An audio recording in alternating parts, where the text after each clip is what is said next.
In the shadow of Virginia's Blue Ridge Mountains, a family's secret left even seasoned investigators stunned. Back in 1912, Sheriff Thomas Compton uncovered a horrifying truth that had been hidden for more than a decade in Wise County. Eliza Goins, a widowed matriarch, ruled over her sons, Caleb, Josiah, and Benjamin, with a religious fanaticism that convinced them their bloodline was divinely chosen. To keep that bloodline pure, she commanded them to marry her. The truth came to light when the remains of infants, born from these incestuous unions, were found beneath the smokehouse. How did this go on in such a close-knit community? What finally broke the silence? Subscribe for more forgotten histories and drop your local time in the comments. In the autumn of 1898, Wise County, Virginia, was a place where the mountains rose like the walls of a natural fortress, where coal seams ran deep under limestone ridges, and where communities existed in little pockets of civilization, separated by miles of unforgiving wilderness. The Blue Ridge Mountains had stood for millennia, their hollows and valleys shaping a landscape so rugged that a man could vanish into them and never be found.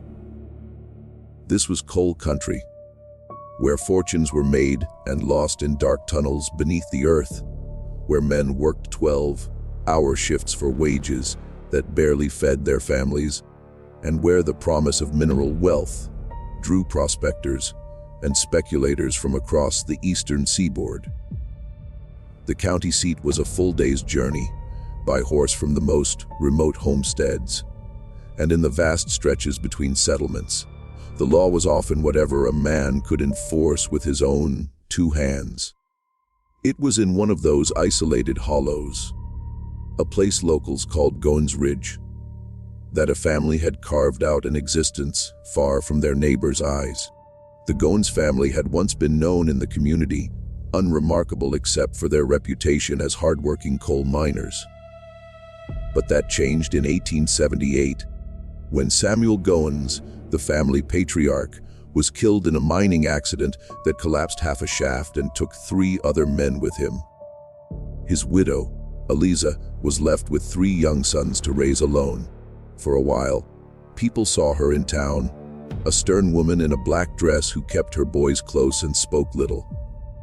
Then, gradually, the family pulled back. The boys stopped attending the one-room schoolhouse. Eliza stopped making trips to the general store. Hunters who ventured too close to the family property reported being met by the grown sons, now men in their 20s, who warned them in no uncertain terms to move along. The Goins family, it seemed, wanted nothing to do with the outside world, and the outside world, accustomed to respecting a family's wish for privacy, obliged them. The first disappearance later linked to the ridge occurred in the late summer of 1898.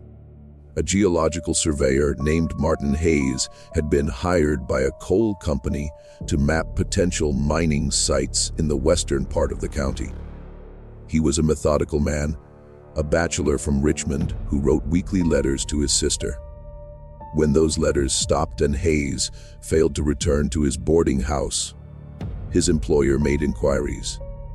The landlady reported that Hayes had mentioned heading toward the high country, toward the ridges where few people lived. A cursory search was conducted, but the wilderness was vast and Hayes wasn't a local man. The general assumption, spoken in quiet tones over coffee and whiskey, was that he had met with some misfortune in the mountains. Perhaps he'd fallen from a cliff while surveying. Maybe a bear had attacked him. Or he'd simply moved on to another job without telling anyone. Men disappeared in these mountains. It was a fact of life. 4 years later, in the spring of 1902, another man vanished. Reverend Jacob Whitmore was a traveling preacher who made a circuit through the isolated communities of Wise County, bringing scripture and baptism to families who lived too far from any established church. He was known for his kindness, his willingness to sleep in barns and accept whatever meager payment families could offer.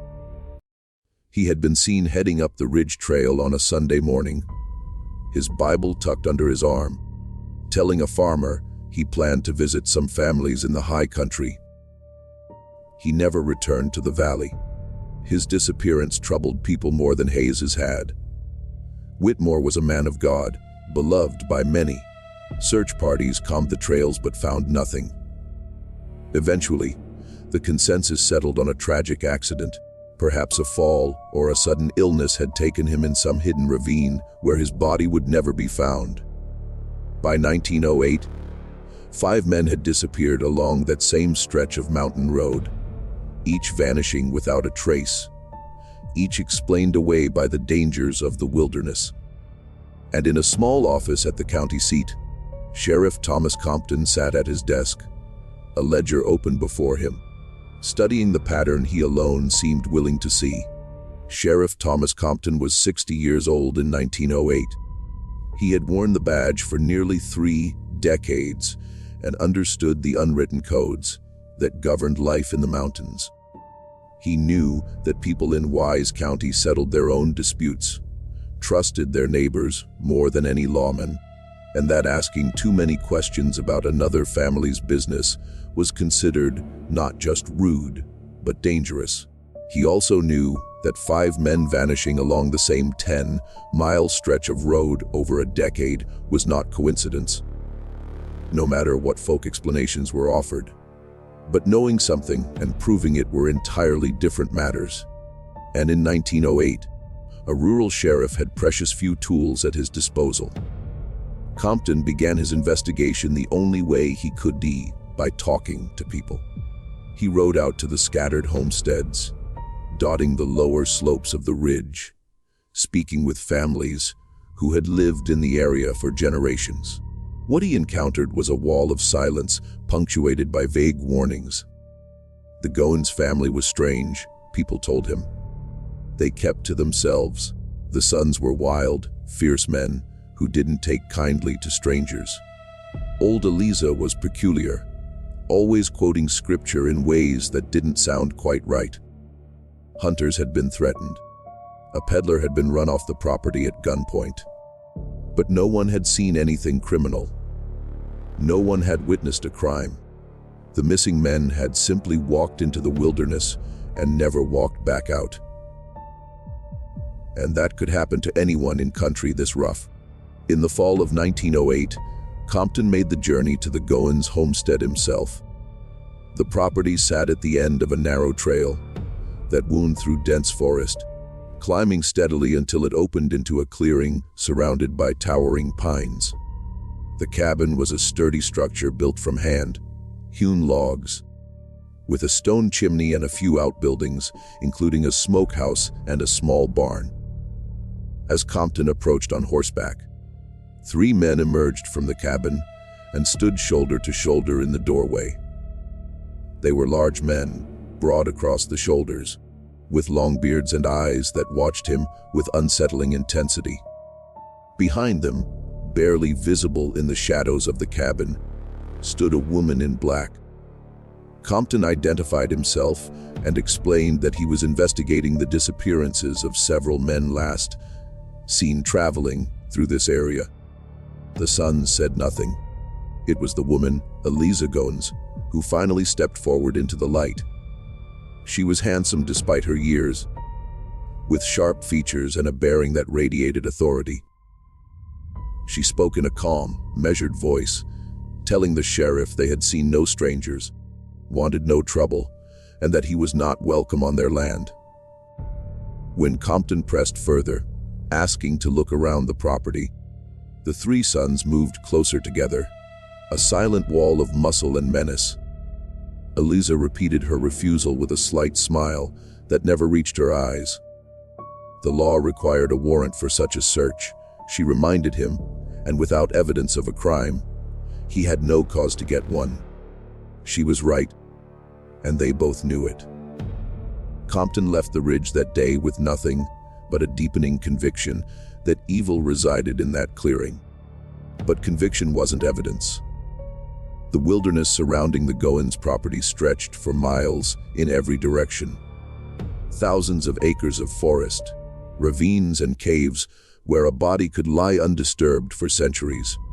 He had no witnesses, no physical evidence, and a community that seemed more interested in forgetting the missing men than in finding out what had happened to them. The investigation stalled, then went cold, becoming one of many unsolved cases that haunted the aging sheriff through the years that followed. He kept the file on his desk, reviewing it periodically, waiting for the break that never came, or so he believed, until the spring of 1912. In April of 1912, a salesman named Edmund Pierce left Richmond with a wagon full of farm implements and household goods, beginning his regular spring circuit through the mountain communities of southwestern Virginia. Pierce was well known along his rota, a gregarious man of 40, who had been making the journey for 15 years. He was easily recognizable by his distinctive brown bowler hat, a gift from his wife, which he wore in all weather, and by his friendly manner that made him welcome even in the most isolated homesteads. He kept meticulous records of his travels and wrote to his wife every few days from whatever town had a post office. When 2 weeks passed without word from him, and when he failed to arrive at his scheduled stops in the eastern part of the county, his employer contacted the authorities. Sheriff Compton took the report with a familiar sense of dread. Pierce had last been seen in a general store near the base of the ridge. Telling the proprietor, he planned to visit a few families in the high country before heading east. That placed him on the same road where 5 other men had vanished over the past 14 years. But this time was different. Pierce wasn't a solitary surveyor or an itinerant preacher. He was a businessman with an employer who demanded answers, with a wife who wrote to the governor's office, with connections that couldn't simply be ignored. The pressure on Compton to produce results was immediate and intense. The sheriff organized search parties and spent weeks combing the trails and hollows near the ridge. But the spring rains had been heavy that year, washing away any tracks or signs of passage. He interviewed everyone who lived within 10 miles of where Pierce had last been seen, and received the same unhelpful responses he'd heard for years. No one had seen the salesman. No one knew anything. The investigation seemed destined to end like all the others, with a file closed and a family left without answers. Until a young mail carrier named Thomas Brennan came to the sheriff's office in early June. Brennan was 23 and had been carrying mail along the ridge route for only 8 months, having taken over from an older man who had retired. He was nervous as he sat across from Compton, wringing his hat in his hands, clearly uncomfortable with what he was about to report. He explained that his route took him past the Goins property once a week, and that he always left any mail for the family in a box at the end of their trail, never venturing up to the cabin itself. The previous week, he had arrived to find one of the Goins sons, the youngest named Benjamin, repairing the fence near the road. Brennan had called out a greeting as he always did, and the man had looked up. What Brennan saw troubled him enough to overcome his reluctance to get involved. Benjamin Goins had been wearing a brown bowler hat, and Brennan was nearly certain it was the same distinctive hat he had seen Edmund Pierce wearing when the salesman had passed him on the road 2 months earlier.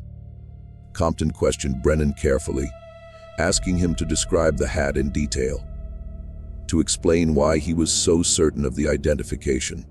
Brennan was adamant. The hat was unusual, made of fine felt with a particular curved brim and a dark ribbon band.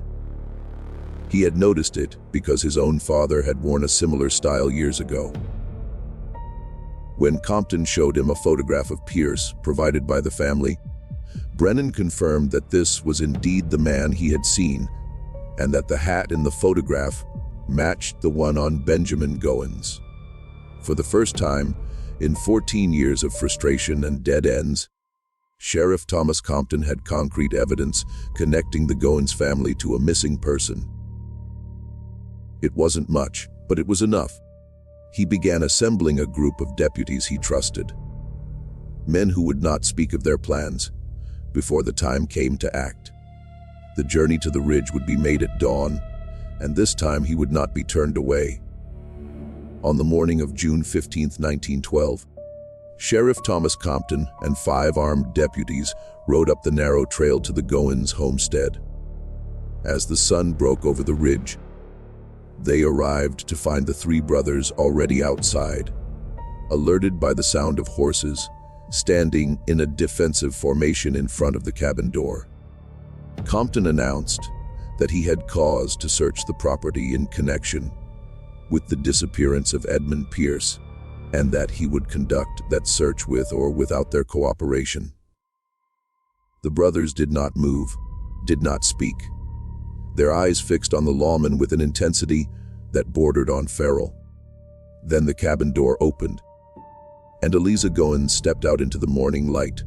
She was 58 years old, dressed in the same black clothing she had worn when Compton had seen her 4 years earlier, her gray hair pulled back severely from a face that showed no fear, only a kind of calm resignation. She spoke to her sons in a low voice, and after a long moment, they stepped aside. Compton ordered 2 deputies to keep the family under watch while he and the remaining men began their search. What they would discover over the next several hours would exceed even the darkest suspicions that had brought them to this place. The first discovery came within 20 minutes. Deputy James Harland, walking the perimeter of the property, noticed an area behind the smokehouse where the earth appeared recently disturbed. The spring rains had caused some erosion, and what looked like fabric was visible just beneath the surface. Compton ordered the area excavated, and within an hour, they had unearthed the body of a man buried in a shallow grave less than 3 feet deep. The corpse was badly decomposed, but still wore the remnants of a suit. In the jacket pocket, they found a business card identifying the deceased as Edmund Pierce, salesman. The brown bowler hat was found buried beside him.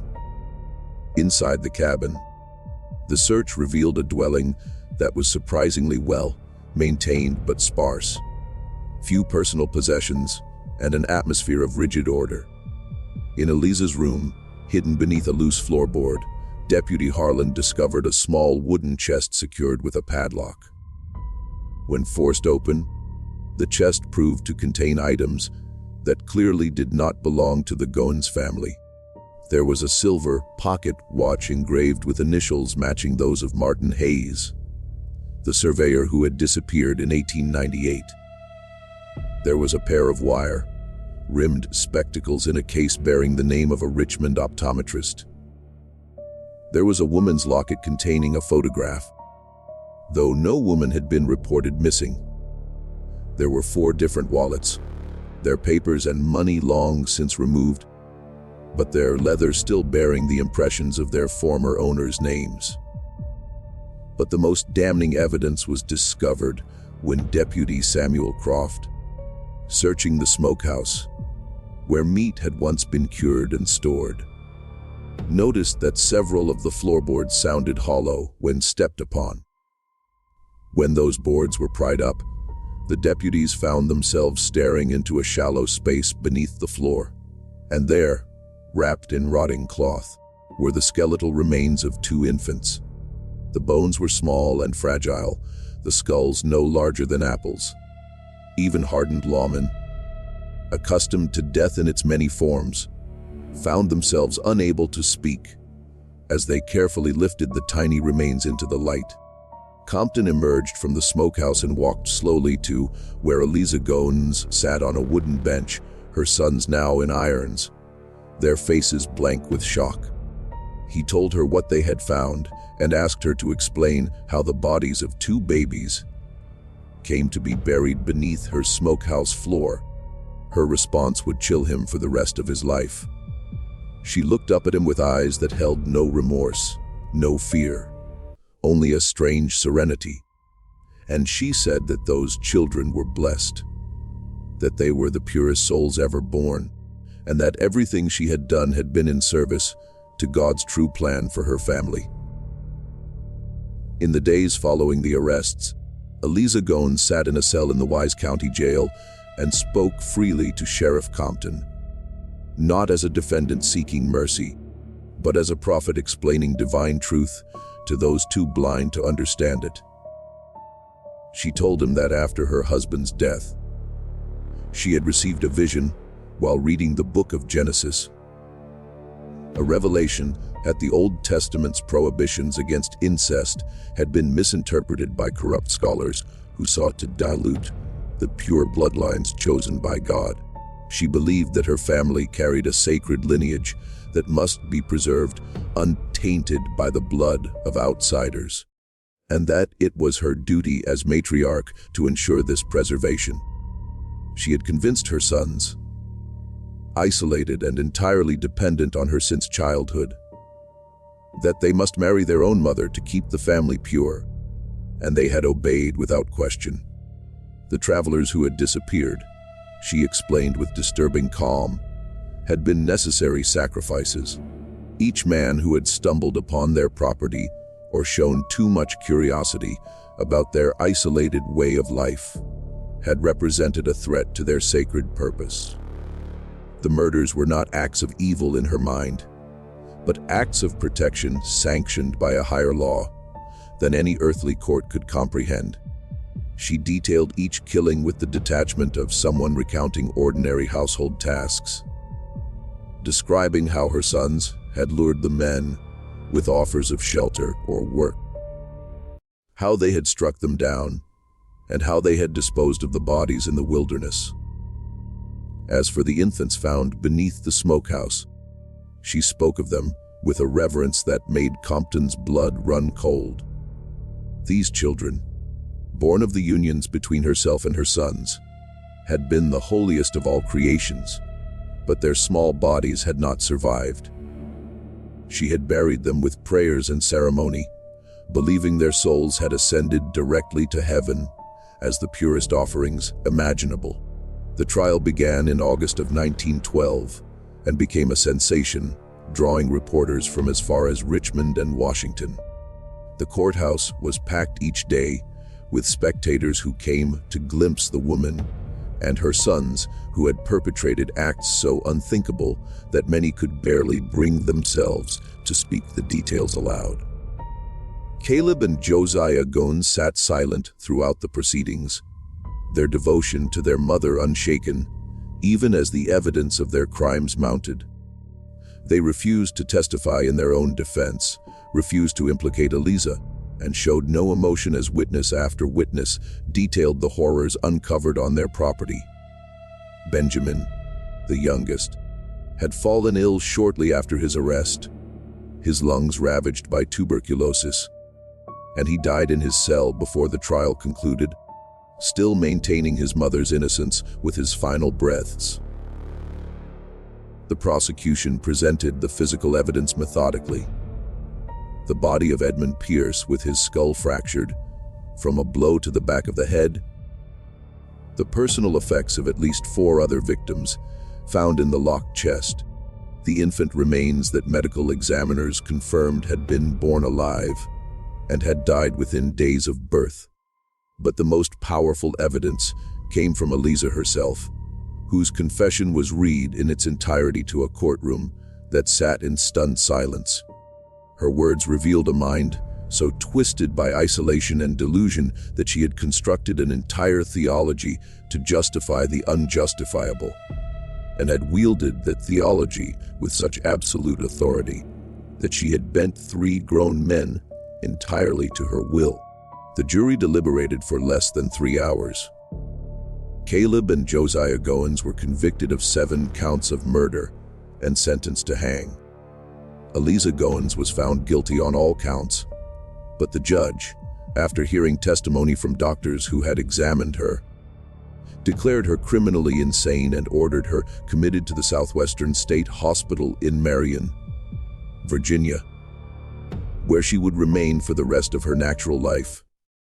She showed no reaction to the verdict, maintaining until the end that history would vindicate her, that future generations would understand the sacred nature of her mission. Caleb Goins was executed on November 2, 1912. Josiah followed him to the gallows 3 weeks later. Both men died without speaking, their final moments characterized by the same silent devotion to their mother that had defined their entire existence. Eliza lived another 8 years in the state hospital, spending her days reading scripture and refusing all visitors except the occasional minister she would attempt to convert to her interpretation of biblical law. She died in her sleep in 1920, unrepentant to the last. The Goins cabin stood empty for several years after the trial, a place locals avoided and warned their children away from. In 1924, persons unknown set fire to the structure, burning it to the ground along with the smokehouse and outbuildings. The community never spoke publicly about who had started the blaze, but there was a collective sense that the cleansing was necessary, that the land itself had been poisoned by what had occurred there. Today, the site is overgrown forest, indistinguishable from the thousands of acres of wilderness that surround it. But local folklore still speaks of the ridge of lost souls, and hunters still give the area a wide berth. The case prompted significant changes in how Virginia handled missing persons reports in rural areas, leading to better coordination between county sheriffs and the establishment of more systematic record-keeping protocols. But perhaps its most lasting legacy was as a cautionary tale about the dangers of extreme isolation, about how a community's silence in the face of suspicion can enable unspeakable evil, and about the terrible power of ideology, no matter how twisted, to override the most fundamental boundaries of human morality.